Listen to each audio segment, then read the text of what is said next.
everyone. This is day 9 of my commitment to posting a daily journal as I go through this process of learning stuff that Russell Brunson is teaching through all his different ClickFunnels related seminars, teachings, and information, and just committing to taking this year to lay the foundation and the groundwork and learn the skills and actually practice and put things into place that'll lead to bigger and better things in the future. That's about as much as I can say, because I'm just at this point only on day 9, but committed to journaling every day. Just here's the progress, thoughts, and things like that. So reminder, if you like this, give it a thumbs up. If you want to hear more, hit the subscribe. And also I'm looking forward to having some really great comments from people listening, what your thoughts are, what your perspectives are on anything I'm saying in these things. So just encourage you to leave a comment.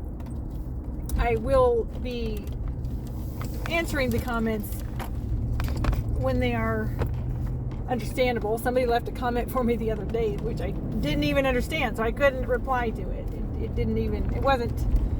It wasn't in enough clear English that I could understand what they were even saying. So just anyway, this is Sunday. So I had said last week that maybe what I'll do is on Sundays I'll try to put some thoughts down that are more spiritual, journey oriented.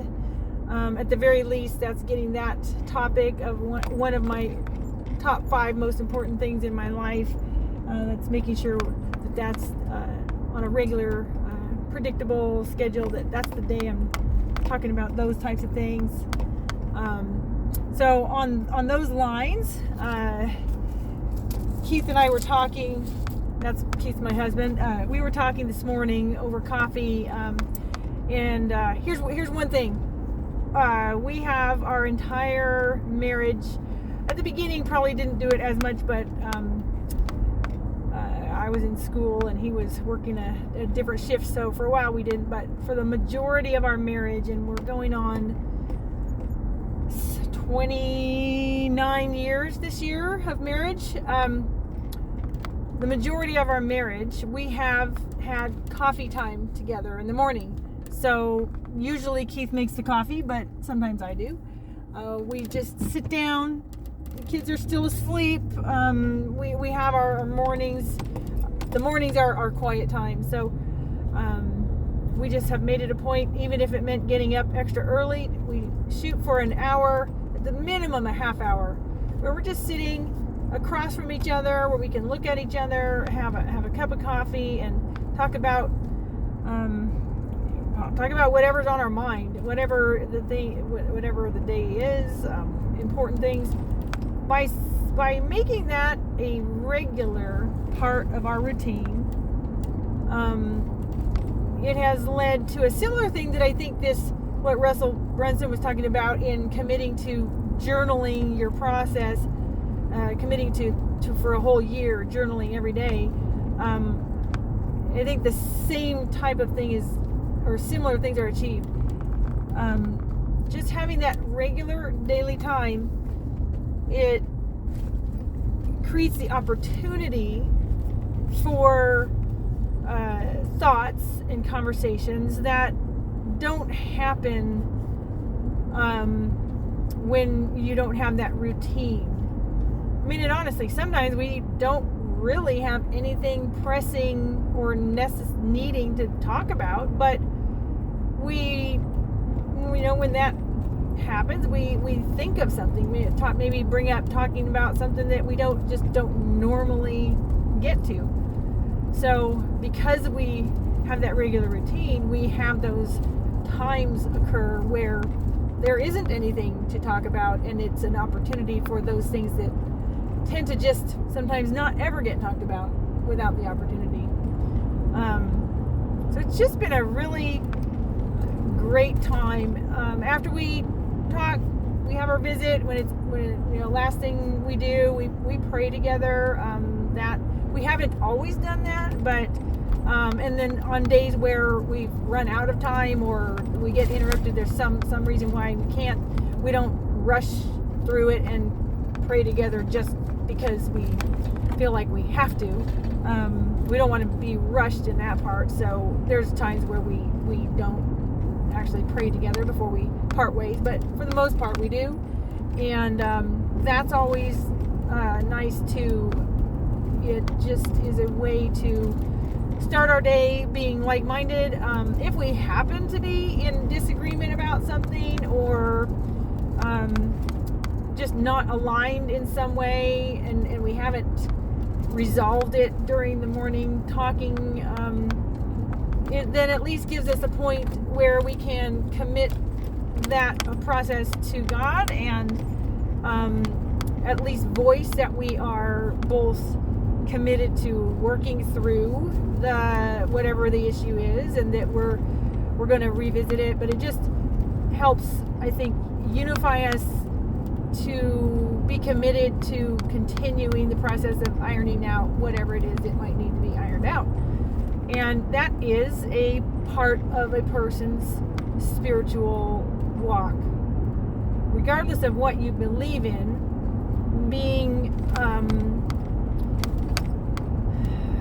not being in strife with one another, not having unresolved issues carry into the next day or days or weeks, become months and years, and then it's just so challenging to then address it. It's an important part of that, and I really think that a big part of why we've been very happily married for this long is that we have that rhythm of not letting things go too long. There's really an obligation to, if there's something bothering me, I'll put it, own it for me. If there's something bothering me, I have time, I have the freedom to spend the time I need processing it, but I also have the obligation to bring it up when I've processed it a bit, whatever it might take to be able to really define and identify what I'm feeling about it, and then what I really want to say and share with Keith. I need to then, my obligation is to bring it up and address whatever it is on my mind. And because we have that regular routine coffee time, the opportunity is going to be there, and I know it's going to be there, so I know when I'm going to be able to bring it up with him. I really think that has been a key to having had such a really good relationship with one another, and really just having journeyed through life together, respecting one another and allowing one another the opportunity, and expecting the person to, if something's bothering you, if the other person has hurt me, it gives me the opportunity to say that they've hurt me, and then it gives them Keith the opportunity to actually see where he's hurt me, and we can work through that, and where he can then acknowledge it, and maybe he's got something he needs to say as well, but it just provides that opportunity. So that's the gem I want to leave with you today. I think it is a key. If you're not married, it could play out in similar ways within your relationships, other relationships. So it doesn't only work with marriage partners, but it definitely has been an essential part of a good marriage for us. So that's it. That's it for the day. I hope you have a fantastic day. I hope you are able to do something that helps your spiritual journey on a Sunday, or any day of the week really, but today's a Sunday. Yeah, take some time out of your day to consider you and why were you made, why were you created, what's your purpose, and acknowledge how amazing you are in the fact that you were made, that you were created. And I encourage everyone listening to this to be thankful and really seek to know the joy of why you were created. All right, I will talk to you guys tomorrow. Have a great day.